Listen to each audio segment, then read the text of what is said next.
Welcome everyone to our next online Excel learning tutorial series. Here in this tutorial, we will see how to add a space after country code.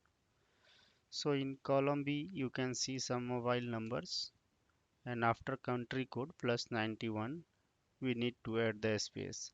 So we will use here one Excel formula to add the space here after country code. Type is equal to sign, then use replace, select the number here 4. On the fourth position we need to add a space here, comma 0,